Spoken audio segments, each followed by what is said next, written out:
മഴ ആസ്വദിക്കുന്നവരാണ് നമ്മളേവരും. എന്നാൽ കാലാവസ്ഥാ മാറ്റവും അതുമൂലം ഉണ്ടായിക്കൊണ്ടിരിക്കുന്ന വെള്ളപ്പൊക്കവുമൊക്കെ നമ്മളെ പേടിപ്പെടുത്തിയിരുന്നു. നമ്മളെ ഇതിലും പേടിപ്പെടുത്തുന്ന അല്ലെങ്കിൽ അത്ഭുതപ്പെടുത്തുന്ന വിചിത്ര മഴയുള്ള ഗ്രഹങ്ങൾ വേറെയുമുണ്ട്. അവ ഏതൊക്കെയാണെന്ന് നമുക്കൊന്ന് പരിശോധിക്കാം. 55 കാൻഗ്രി ഇ.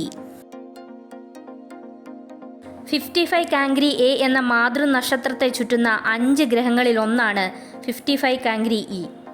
ഹോസ്റ്റ് സ്റ്റാറിനോട് ഏറ്റവും അടുത്ത് സ്ഥിതി ചെയ്യുന്നതും കൂട്ടത്തിൽ ഏറ്റവും ചെറിയ ഗ്രഹവുമാണിത്. മാതൃനക്ഷത്രത്തെ ചുറ്റാൻ 18 മണിക്കൂർ സമയമാണ് ഇതിനു വേണ്ടി വരിക.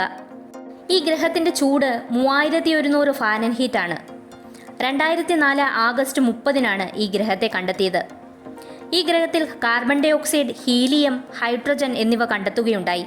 ഗ്രഹത്തിൽ കാർബൺ ഡൈ ഓക്സൈഡിൻ്റെ സാന്നിധ്യമാണ് ഏറ്റവും കൂടുതൽ. കാർബണിന് പല രൂപഭേദങ്ങളുണ്ട്. ഇവയ്ക്ക് മാറ്റം വരുന്നത് കാർബൺ കണികകൾ എത്ര അടുത്താണ് സ്ഥിതി ചെയ്യുന്നത് എന്നതിനെ അടിസ്ഥാനമാക്കിയാണ്. ഗ്രഹത്തിൽ കാർബണിൻ്റെ കണികകൾ അടുത്താണ് സ്ഥിതി ചെയ്യുന്നത്. ഇവിടുത്തെ കൂടിയ താപനിലയും ശക്തമായ ഗ്രാവിറ്റിയും ഈ കാർബണുകൾ ഡയമണ്ടായി മാറുന്നതിന് സഹായിക്കുന്നു. അങ്ങനെ ഈ ഗ്രഹത്തിൽ ഡയമണ്ട് മഴയാണ് പെയ്യുക. വാസ്പ് 76b. 2013 ഒക്ടോബർ 21-നാണ് ഈ ഗ്രഹത്തെ കണ്ടെത്തിയത്. മഴമേഘങ്ങൾക്ക് പകരം ഇരുമ്പ് മേഘങ്ങളാണ് ഇവിടെയുള്ളത്. ഓർബിറ്റ് ചെയ്യാൻ 1.8 ദിവസമാണ് ഇതിന് വേണ്ടത്.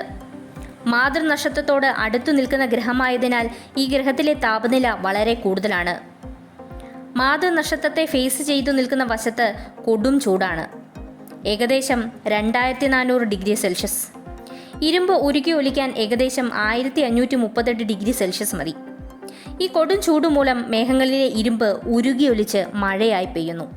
ഈ ഗ്രഹങ്ങൾ കൂടാതെ വിചിത്ര മഴ പെയ്യുന്ന പലതരത്തിലുള്ള ഗ്രഹങ്ങളുണ്ട്. ചരിത്രത്തിലെ കഥകളും കഥയിലെ ചരിത്രവുമായി സ്റ്റോറി ആൻഡ് ഹിസ്റ്ററി യാത്ര തുടരുന്നു.